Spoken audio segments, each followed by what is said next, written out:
Thank you for watching this week. This month, our topic is on getting control of your time.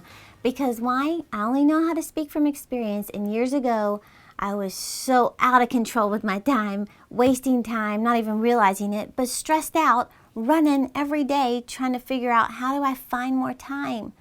Well, we're never going to find more time, are we? We have to learn how to get control of our time. So I'm sitting at my desk at my office, and this is where I do my planning. This is where I have my calendar, have my iPad where I schedule things on my calendar and learn how to plan my days and my weeks and even months ahead of time effectively so I can pursue the bigger dreams and goals that God has for my life. But that didn't happen overnight. Years ago, I bought this book on time management from the inside out, and I highly recommend you get it because it'll give you more of an in-depth study.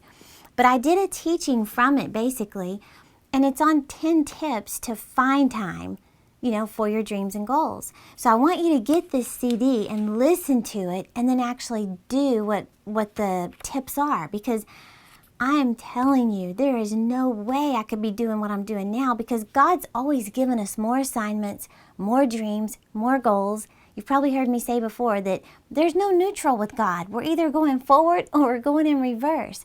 And God always wants to give you new things to pursue, but how can you pursue them if you're stressed out doing what you're doing right now?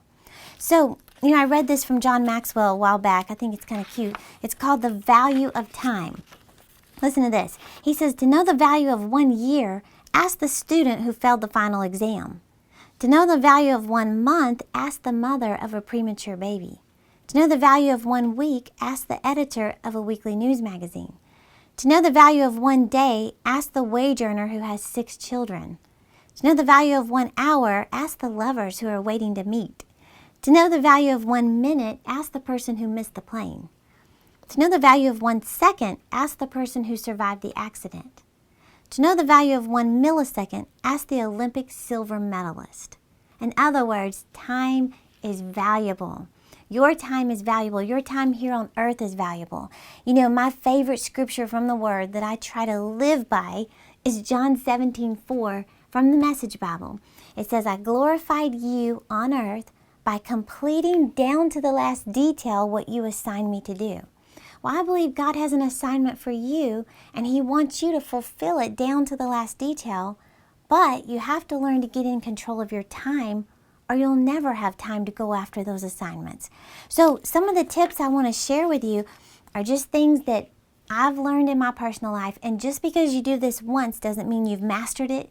I have to revisit this all the time. In fact, preparing for this message actually helped me to revisit some things that I needed to do again, because I know at the end of 2011, I started getting that stressed out feeling again of I'm doing too much. I don't know how to get everything done.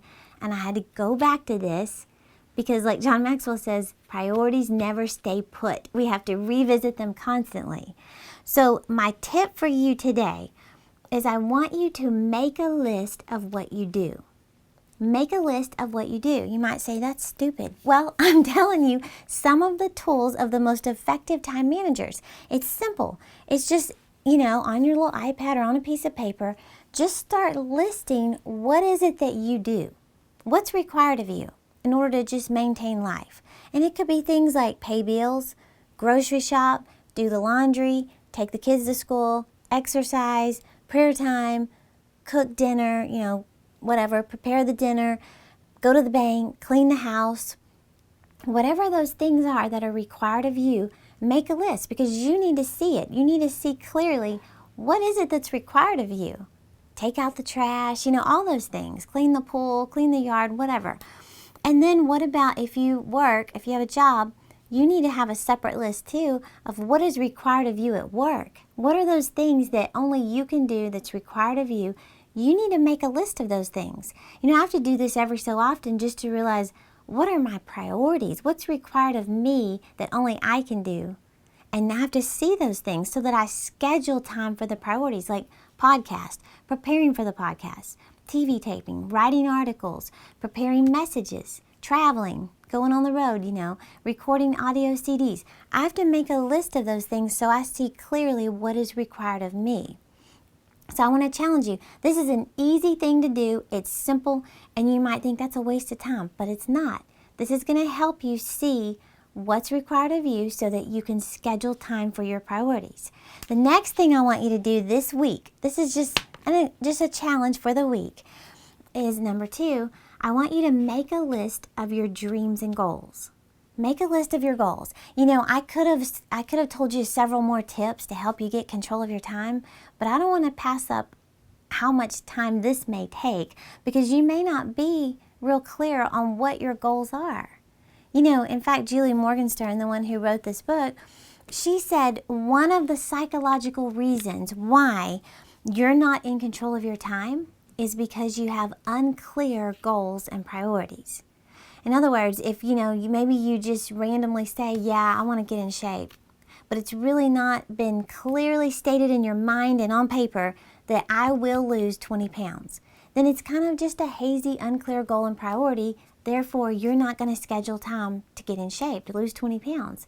If it's a clear goal, it's written down, you're serious about it, then you will schedule that priority on your calendar. So I want you to think about it. List some of those dreams and goals. It could be things like getting your pilot's license. Maybe you've always wanted to do that, but you've never had time. Write it down anyway. Maybe it's to get your degree. Maybe you only have 15 hours left to get your degree. Write that down. Or to read the Bible all the way through. Maybe you've said that for years. I'm going to read the whole Bible all the way through, but you never have time to do it. Well, write it down. Maybe it's to write a book. Maybe it's to get out of debt. And you don't really know how to get out of debt because that debt has just been sticking with you for years. Well, you need to either go to a seminar, you need to read a good book on money management, you need to listen to some CDs or something. Or maybe it's, to make your own film, to record your own CD. Whatever those things are, make a list of some of those dreams and goals that you have that maybe you've just never had the time to pursue. I don't want to teach you yet how to pursue them on your time schedule. I want you to just be clear on what those things are. So as far as time management this week, my challenge for you is to take 5 to 10 minutes every day to go somewhere quietly and just think. Thinking precedes achievement. Remember that. Nobody just becomes successful and never put thought into it. You have to really think about those things that you're passionate about, that you know deep inside you've always wanted to do, but maybe you haven't yet, or you started them and stopped somewhere halfway in between. But think about it, and you say 5 to 10 minutes, I don't have that. Well, even on your lunch hour, you could go somewhere quiet, you could drive off somewhere or just sit in your car and just think. Get out a piece of paper or on your phone or something.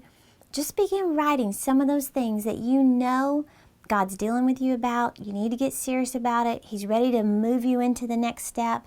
Write those things down. 5 to 10 minutes. It doesn't take much. And, I always say you're not even going to miss those 5 to 10 minutes. We can find time for this. We're talking about the rest of your life. What are you going to do with the rest of your life? Well, God's counting on you to do something significant, something He's called you to do, and we don't have time to waste. The Bible says, that God has decreed the number of our months. God already knows. So get serious about it and make those lists this week. Thank you for watching me, and I'll see you next time.